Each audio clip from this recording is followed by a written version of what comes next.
श्री गणेशाय नमः। जय गंगा मैया, जय श्री छठ मैया। आप सभी को गंगा शरणम परिवार की तरफ से बहुत बहुत शुभकामनाएं हैं छठ पर्व की। और यह महापर्व पूरे विश्व का महापर्व हो चुका है। और हो क्यों नहीं, क्योंकि भगवान सत्य सनातन सूर्य देव का यह महापर्व है, उनकी आराधना का और भगवती प्रकृति का और समस्त जलाशय, समस्त नदियाँ, समस्त कूप सबके पूजन का महापर्व है। तो इस महापर्व पर आप सभी को बहुत बहुत शुभकामनाएं और सादर अभिवंदन। जो व्रती हैं तो उन सबको भी बहुत बहुत विशेष स्नेह में धन्यवाद और अभिवादन करते हुए मुख्य विषय है आज का कि सूर्य षष्ठी व्रत छठ पर्व कब मना रहे हैं। 2024 का पर्व कब है और क्यों मनाना चाहिए, इस व्रत का ऐतिहासिक तथ्य क्या है, ऐतिहासिक उपाख्यानों में इसका उल्लेख कहाँ है। तो मैं आज बहुत महत्वपूर्ण 2-3 विषयों पर आपसे चर्चा करने वाला हूं, जरूर सुनिएगा। आगे बढ़ते हैं। तो मुख्य जो विषय है वो व्रत है कब। तो व्रत प्रारंभ हो रहा है, नहाय खाए से व्रत प्रारंभ होता है। और नहाय खाए का पर्व जो है वो इस वर्ष छठ के नहाय खाए का जो पर्व प्रारंभ आप कर रहे हैं वो दिन मंगलवार और अंग्रेजी महीने के हिसाब से 5 नवंबर 2024 को नहाय खाए शुरू हो रहा है। नहाय खाए शुरू हो जाता है तो घर में तामसिक प्रवृत्तियों को वर्जित कर देते हैं। लहसुन प्याज इत्यादि किसी प्रकार के अभक्ष्य पदार्थ, दारू मदिरा इत्यादि का सेवन सर्वथा वर्जित कर दीजिए। जो व्रती हैं वो जमीन पर आसन डाल के सोएं और एक भुक्त व्रत करें। प्रथम दिन नहाय खाए में अपने वस्त्र इत्यादि, नाखून इत्यादि, छौर कर्म सब कर लीजिए, करा लीजिए। और अपना जो भी करना है वस्त्र इत्यादि से आच्छादित होकर संपूर्णता कर लीजिए। जो भी प्रकृति से संबंधित वस्तुएं हैं, चाहे साठी का चावल हो, हरी हरी सब्जियों की प्रजातियां हो, फलों की प्रजातियां हो, ठेकुआ हो, या जो भी चीजें हैं वो आप इकट्ठा कर रहे हैं, सारी चीजें तैयारी कर रहे हैं, तो नहाय खाए से ये चीजें आप शुरू कर दीजिए। अब उसके बाद व्रत में 2 दिन का व्रत होता है। कुछ लोग 1 दिन का ही करते हैं, लेकिन जो 2 दिन का करते हैं उनके लिए व्रत जो है वो मूल रूप से उपवास का जो व्रत है वो दिन बुधवार 6 नवंबर को प्रारंभ हो रहा है। और जो प्रधान महाव्रत है वो गुरुवार को, दिन बृहस्पतिवार गुरुवार रहेगा, 7 नवंबर रहेगा।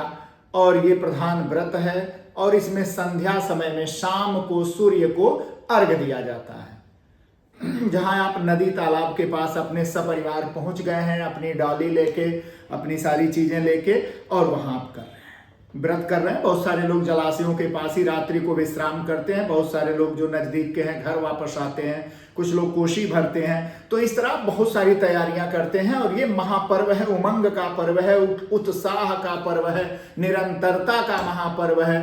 तो इसलिए आप जो है इसे उत्साह पूर्वक कर रहे हैं। और सबसे महत्वपूर्ण क्या है, तो महत्वपूर्ण यह है कि 8 नवंबर को आप जो है 8 नवंबर 2024 दिन शुक्रवार रहेगा, सुबह 6:14 से लेकर और 6:20 के बीच में आप भगवान सूर्य को अर्घ्य दे रहे हैं।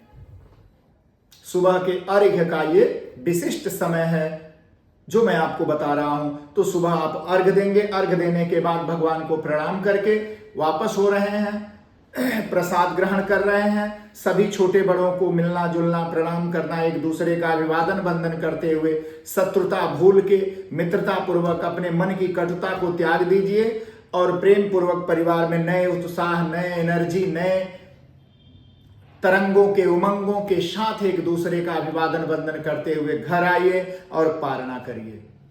तो ये व्रत का मैंने मूल विषय बता दिया है आपको। और व्रत को शुचिता पूर्वक करें।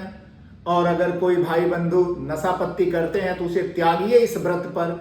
आप इस देश को, इस राष्ट्र को एक नए युग में लेके चलिए। ये प्राचीन युगीन सभ्यताएं, प्राचीन युग के ये पर्व हमें निरंतरता सिखाते हैं कि तुम निरंतर हो, निरंतरता में बने रहो। तो निरंतरता को बनाए रखने के लिए यह पर्व महत्वपूर्ण है। ऐतिहासिक तथ्य इसका क्या है, बहुत सारे लोगों का अरे यार ये तो बनावटी पर्व है, ऐसे लोग करते नहीं। आप करना भूल गए, बाकी लोग करना भूल गए, बाकी प्रदेशों ने नहीं ध्यान दिया। लेकिन जिन प्रदेशों ने ध्यान दिया, जो लोग कर रहे हैं, इस परंपरा की निरंतरता होनी चाहिए, क्योंकि इसके दो ऐतिहासिक तथ्य महाभारत में पाए जाते हैं। तो मुख्य विषय में एक विषय है कि इसके वैदिक उपाख्यानों में क्या प्रभाव रहे हैं। जब आप ऐतिहासिक तथ्यों पर जाएंगे, वैदिक युग में प्रवेश करेंगे, तो आप देखेंगे महाभारत काल में, महाभारत में एक प्रसंग आता है कि जब अज्ञातवास में महाराज युधिष्ठिर को वनवास और अज्ञातवास हो गया है, तो अज्ञातवास के समय में एक दिन जो है नारद जी मिलते हैं राजा युधिष्ठिर से, और मिलते हैं तो महाराज युधिष्ठिर नारद जी से अपनी सारी पीड़ा सुनाते हैं, सारा दुख सुनाते हैं, परेशानियां बताते हैं कि हम क्या करें, हमारा राज्य पाठ सारी चीजें हमारी गलतियों से छीन गया, या हमें द्वेष बस ऐसा सामना करना पड़ा, तो हम क्या करें। नारद जी ने कहा कि हे राजन, तुम महापर्व सूर्य की आराधना का खष्टी व्रत करो। तो खष्टी व्रत दो आता है, यह ध्यान रखिएगा। एक चैती खष्टी आती है, अर्थात चैती छठ, और कार्तिक की छठ। तो चैती छठ का भी उतना ही महत्व है जितना इस कार्तिक के छठ का है। तो बहुत सारे लोग चैती छठ भी करते हैं, बहुत इलाकों में चैती छठ किया जाता है, तो ये ध्यान रखिएगा। और बहुतायत से बड़े भारी कुंभ के समान, महापर्व के समान जो पर्व संपादित किया जाता है, वो कार्तिक का छठ है। तो इस कार्तिक की खष्टी व्रत का वहां उल्लेख आता है कि महाराज युधिष्ठिर को नारद जी निर्देशित करते हैं कि हे राजन, तुम भगवान सूर्य के उपासना का महापर्व संपादित करो अपने पत्नी और भाइयों बंधुओं सहित, और फिर तुम्हें इसका फल प्राप्त होगा, तुम्हारा राज्य पाठ प्राप्त होगा।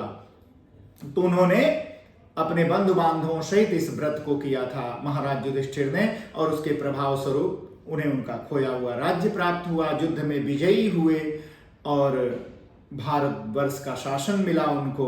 तो ये महापर्व है, आपकी संपूर्ण इच्छाएं इस पर्व से पूरी हो सकती हैं अगर आपने मनोयोग पूर्वक किया तो। अगर मनोयोग पूर्वक आप नहीं करते हैं, त्रुटियां करते हैं, नशा करते हैं, आप गुटखा छोड़ेंगे नहीं, सुरती छोड़ेंगे नहीं, दारू पी लेंगे, पत्नी छठ व्रत कर रही है, उसे उचित समाधान नहीं बताएंगे, उसकी उचित व्यवस्था नहीं कर पाएंगे, आप अपने सृजित पूंजी को इधर उधर उड़ा देंगे, कैसे काम चलेगा। मनोयोग पूर्वक उसका सहयोग करिए। एक बार तो पर्व कर रही है, उसके साथ हो लीजिए, थोड़ा समय उसके साथ बिताओ, उसके मान सम्मान का ध्यान रखो। इस व्रत का बहुत पुण्य मिलता है। दूसरा उपाख्यान आता है, मैं उन लोगों को बताना चाहता हूं जो लोग चर्म रोगों से पीड़ित होते हैं, शरीर में विकृतियां हैं, रोग ग्रसित हैं। अगर ऐसी माताएं, बहनें, बहुएं, बच्चे या अभिभावक बंधु इस व्रत को करते हैं, तो ये सिर्फ स्त्रियों के लिए नहीं है, पुरुषों के लिए भी है। क्योंकि उसी महाभारत में एक प्रसंग आता है कि भगवान श्री कृष्ण के पुत्र हुए शांब। शांब जो है, जामवंत जी का नाम आपने सुना था, जो रामायण में दिखते हैं, ऋक्ष हैं, और वो द्वापर में भी दिखते हैं। और उनकी बेटी थी जामवंती, जामवंती का विवाह भगवान श्री कृष्ण से हुआ था, और उनके द्वारा जो उनके बड़े पुत्र हुए थे उनका नाम था सांब। सांब असीमित शक्तिशाली थे, बड़े वैभवशाली थे, बड़े बलशाली थे अपने नाना की तरह से। और सांब को कुष्ठ रोग हो गया। कुष्ठ रोग किसी प्रकार से ठीक नहीं हो रहा है। अंततोगत्वा अपने पिता भगवान नारायण श्री कृष्णचंद्र से कहते हैं कि हे तात, मुझे ये समस्या है, इसका समाधान बताएं, मुझे रोग मुक्त करिए। तो प्रभु कहते हैं कि पुत्र, बिना तपस्या, बिना उपवास, बिना व्रत के रोगों से मुक्ति संभव नहीं होती है। औषधियां निष्फल हो जाएं तो दैवज्ञ का अनुग्रह लेना चाहिए। और मैं तुम्हें एक व्रत बताता हूं। तो बहुत प्रेम से बताते हैं भगवान श्री कृष्ण, और कहते हैं कि हे पुत्र, तुम छठ पर्व का व्रत प्रारंभ करो और भगवान सूर्य की उपासना करो, उसी से तुम रोग मुक्त हो जाओगे। तो इस छठ व्रत का महापर्व वैदिक कालीन है और भगवान श्री कृष्ण के पुत्र सांब ने इस महाव्रत को किया था और इसके प्रभाव से वो रोग मुक्त हो गए थे। उनका कुष्ठ सदैव के लिए चला गया था, सुंदर सुघर शरीर हो गया था उनको, और सांब बहुत सुंदर हुए। उससे प्रसन्न होकर सांब ने 12 सूर्य मंदिरों का निर्माण कराया। उसमें बहुत सुंदर सुंदर सूर्य मंदिर बनाए गए, जिसमें कुछ मैं आपको बता दूं। प्रधान मंदिर जिसका जीर्णोद्धार उन्होंने कराया था वो मंदिर उड़ीसा में है, जिसे कोणार्क का सूर्य मंदिर कहा जाता है, उड़ीसा में है। और वहां भगवान सूर्य की जन्मस्थली होने का गौरव प्राप्त है। जब देश स्वतंत्रता आंदोलन में जूझ रहा था तो 18वीं शताब्दी में अंग्रेज गवर्नरों ने उस पर ताला मरवा दिया और वहां के खजाने इत्यादि लूट लिए थे। तब से कमोबेश वो मंदिर जो है पूजा के लिए अनुपयुक्त कर दिया गया, लेकिन मंदिर का आभा मंडल आज भी वैसा कि वैसा ही है। पूर्व समुद्र के तट पर स्थित मंदिर है और ऐतिहासिक रूप से काफी प्रशस्त है। दूसरा जो मैं महत्वपूर्ण बात करना चाहता हूं, जिस मंदिर का जीर्णोद्धार कराया था, पुनर्निर्माण कराया था सांब ने, वो मंदिर आपके बिहार राज्य में है। भारतवर्ष में बिहार मगध राज्य है और बिहार राज्य में औरंगाबाद नामक एक स्थान है, जिला है, पटना के आगे और गया के बीच के आसपास का इलाका है वो। और वहां देवार्क नाम से एक बहुत भव्य मंदिर है भगवान सूर्य का, जिसका नाम देवार्क है। और उस देवार्क रूपी मंदिर में, जिसका जीर्णोद्धार सांब ने कराया था, भगवान श्री कृष्ण के पुत्र सांब ने, और देवार्क मंदिर जो है वो बिहार का प्रसिद्ध मंदिर है भगवान सूर्य का। और वहां उसका जो ऐतिहासिक तथ्य है मैं वो भी आपको बताना चाहता हूं। एक बार देवासुर संग्राम में देवता बुरी तरह से पराजित हो गए थे और वहीं आकर उनको विजय दिलाने के लिए जो है माता अदिति ने, देवताओं की जो माता हैं उनका नाम अदिति है, और माता अदिति ने आके वहां कठोर तपस्या किया था। और कठोर तपस्या करके उन्होंने भगवान सूर्य रूपी अपने पुत्रों में 12वें पुत्र आदित्य के रूप में भगवान को प्राप्त करने के लिए कठोर तप किया था।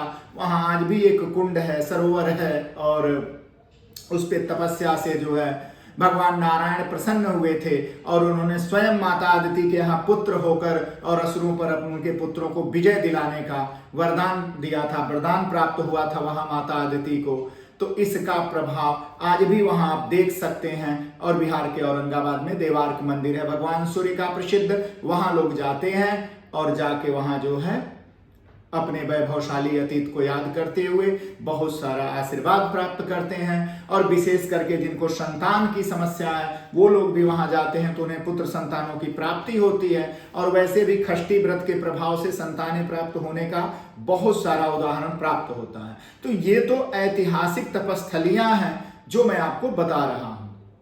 दूसरा जो है उत्तर प्रदेश राज्य के कुशीनगर जनपद में कुबेर स्थान नामक कस्बे के पास जो है भगवान सूर्य का विश्व प्रसिद्ध मंदिर है, जिसे सूर्य मंदिर कहा जाता है कुशीनगर का। और पहले देवरिया जिला हुआ करता था, बाद में कुशीनगर नया जिला बना। गोरखपुर से 50 किलोमीटर की दूरी है और यहाँ जो है विश्व प्रसिद्ध सूर्य मंदिर है, जिसका जीर्णोद्धार जो है सांब ने किया था। कालांतर में वो मंदिर जो है ध्वस्त हुआ, जिसे बाद में पुनः महाराजा विक्रमादित्य ने स्थापित किया था, जो अब भी यूं का यूं है। तो ये भी प्रधान मंदिर है सूर्य का और विशिष्टता से भरा पूरा। आज भी अगर आप देखना चाहते हैं भगवान सूर्य का मंदिर तो आप कभी अमरकंटक जाइए। मध्य प्रदेश राज्य के अनूपपुर जनपद में अमरकंटक, नर्मदा के उद्गम स्रोत के स्थान पर ही अमरकंटक नामक प्रधान तीर्थ है। और अमरकंटक के पास जब जाएंगे तो वहां भी सांब के द्वारा निर्मित मंदिर आपको मिल जाएंगे। वहां अपने जैविक पिता भगवान सूर्य को समर्पित कर्ण ने भी मंदिर बनवाया है और बड़ा सुंदर दिव्य सरोवर है वहां। और वहां जाके आप दर्शन कर सकते हैं उस सरोवर का, उन मंदिरों का और भगवती नर्मदा का। तो ये बड़े प्रसिद्ध मंदिर हैं। तो इन ऐतिहासिक तथ्यों को मैं लेके आया हूं, जो चाहे यूट्यूब का इतिहास कह लीजिए, चाहे कहीं कह लीजिए, ये आपको कहीं मिल नहीं रहा है। ये जो जानकारियां मैंने आपको दिया है ये कहीं नहीं मिल रहा है। तो इस विशिष्ट जानकारी और कथानकों को अपने अन्य जो आपके सहयोगी हैं, जानकार हैं, उन सभी के पास तक बहुत बहुत मात्रा में शेयर करिए। सबको ये अच्छी जानकारी पहुंचाइए ताकि आप इस पर्व के इतिहास से परिचित हों, इसके महत्व को समझें। और इसी के साथ बहुत बहुत सारी शुभकामनाओं के साथ छठ व्रत के बहुत सारे शुभकामनाओं के साथ आप सबसे विदा लेते हुए, जय छठ मैया, जय गंगा मैया। अगर आपको यह वीडियो पसंद आया हो तो लाइक और सब्सक्राइब जरूर करें ताकि आप नई वीडियो मिस ना करें।